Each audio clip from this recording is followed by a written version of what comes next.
Ciao a tutti, in questa puntata di Forzinet vi presenterò la mia possibile lista dei partecipanti al prossimo Festival di Sanremo, ovvero all'edizione 2026, che verranno annunciati da Carlo Conti domenica 30 novembre, quindi in attesa di quel giorno vediamo quali potrebbero essere tra nomi concreti e incredibili suggestioni per quanto riguarda appunto il ritorno o l'esordio sul palco dell'Ariston. Però prima vi ricordo di iscrivervi al mio canale se avete piacere nell'ascoltare i miei video riguardo al mondo dello spettacolo, della musica, dell'intrattenimento, ma non solo. Adesso entriamo subito nel merito della lista, in ordine alfabetico, nonostante le smentite, soprattutto delle ultime ore, nei suoi ultimi concerti. Io ho messo Alfa come nome che era dato per certo fino a qualche giorno fa. Adesso chiaramente con la sua smentita diretta sicuramente il suo nome è sceso nelle gerarchie, nelle possibili liste dei partecipanti,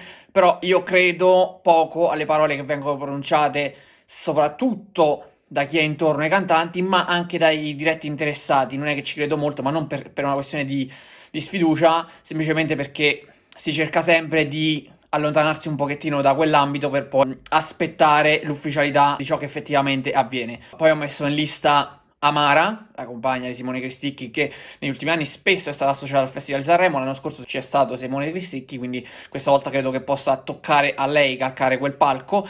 Magari sarà la volta buona. Ho messo il nome di Angelina Mango.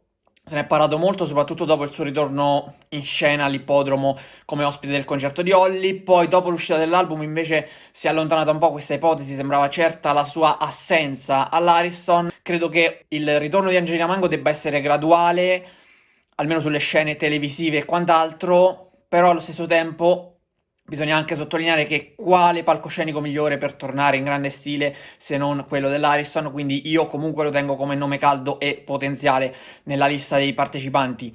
Ho messo Anna Tatangelo, un'altra potenziale candidata che potrebbe tornare sul palco dell'Ariston dopo tante partecipazioni. Ho inserito Arisa, anche lei assente, mi sembra da 5 anni, ci ha provato spesso a tornare al Festival di Sanremo senza però riuscirci. Questa potrebbe essere l'anno buono per tornare. Benji e Fede, si è parlato di questo duo soprattutto l'anno scorso, dopo la reunion non c'è stata la possibilità di vederli sul palco dell'Ariston, questa volta invece potrebbero averla.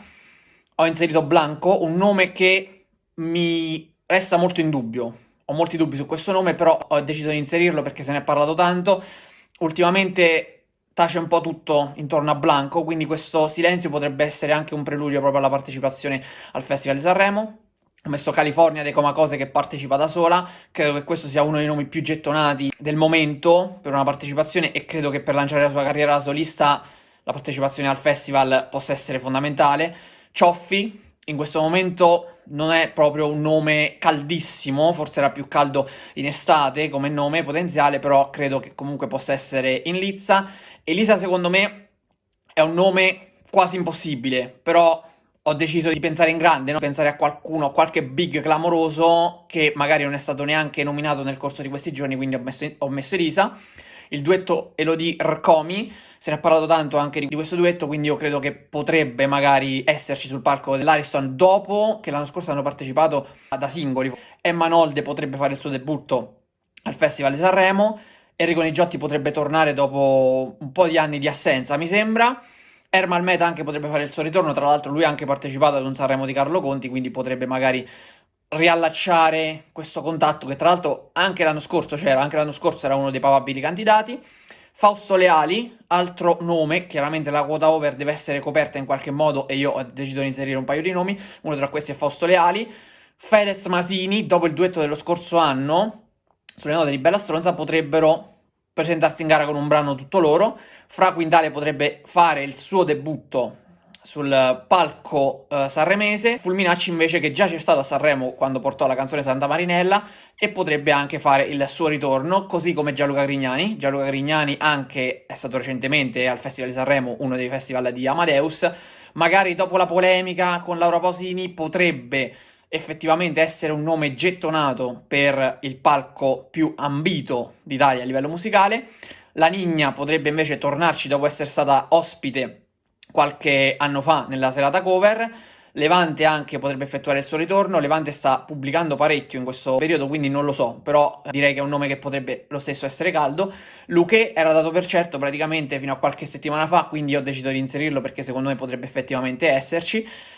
Madame è un altro nome un po' alla Elisa, complicato, tanti dubbi, però rispetto che so ad Angelina, lei non è tornata sulla scena in maniera diretta, ma semplicemente per vie traverse con delle collaborazioni, quindi magari questa volta potrebbe invece essere lei la protagonista del palco più importante d'Italia dal punto di vista musicale. Malika Ayane potrebbe fare il suo ritorno nella Kermesse Ligure, così come Mara Sattei. Mara Sattei anche comunque ha avuto una partecipazione abbastanza recente, non è rimasta proprio al centro della musica italiana negli ultimi mesi, secondo me, però proprio per questo motivo il palco di Sanremo potrebbe essere il posto giusto per rilanciarsi in maniera molto importante e diretta.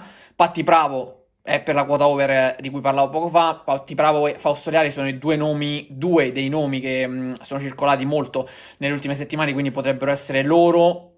E non escludo che ce ne sia anche qualcun altro, però diciamo che visto l'andamento dell'anno scorso, un paio di nomi, tre, proprio massimo quattro, secondo me potrebbero metterne, anche se i big essendo 30 comunque c'è spazio un po' per tutti.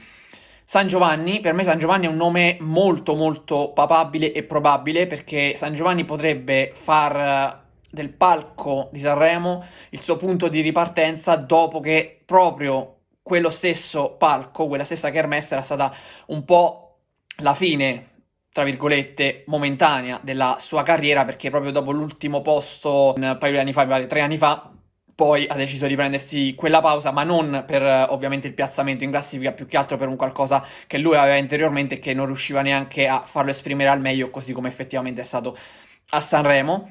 Sara Toscano potrebbe tornare per il secondo anno consecutivo. Questi ritorni per 2 anni consecutivi li abbiamo avuti già l'anno scorso con Carlo Conti, che aveva preso parecchi nomi del Sanremo precedente di Amadeus, quindi io credo che potrebbe anche tornare Sara Toscano. È un nome che circola molto, poi in qualche lista era stato inserito, poi era stato tolto, però io credo che potrebbe essere nuovamente in gara. Settembre per me è un altro serio candidato perché dalle nuove proposte che sono state scelte proprio da Carlo Conti, ovviamente, oltre che dal pubblico, poi quando sono arrivati ad essere giudicati all'Ariston, credo che comunque Carlo Conti almeno qualcuno lo dovesse portare. Ero indeciso tra Settembre ed Alex Wise, magari potrebbero esserci anche entrambi. Io ho scelto Settembre. Come ultimo nome ho messo 13 Pietro perché negli ultimi mesi ha avuto una crescita importante tra singoli, album e soprattutto con il duetto con Fabri Fibra. Quel duetto è stato molto molto interessante ed importante per lui. Oltre che per Fabri Fibra, è stato un tormentone, uno dei tanti tormentoni dell'estate, quindi io credo che 13 Pietro possa essere un nome molto molto caldo. Vedremo poi domenica 30 novembre, quando effettivamente tireremo le somme, quali di questi nomi saranno sul palco dell'Ariston, se ce ne sarà qualcuno, se non ce ne sarà nessuno. Ovviamente nessuno credo che sia molto molto complicato perché sono nomi che circolavano anche, quindi credo che almeno qualcuno dovrebbe esserci. Non vorrei sbilanciarmi dicendo che ce ne saranno 10, 15, quindi circa la metà, però penso che qualcuno possa tranquillamente salire su quel palco dei nomi che ho appena fatto. Però chiaramente l'attesa ormai sta per finire, lo scopriremo tra qualche giorno. Nel frattempo, se vi è piaciuto questo video, vi invito a mettere un like e ad iscrivervi al mio canale. Per oggi è tutto, vi do appuntamento alla prossima puntata di Forsinet. Ciao a tutti!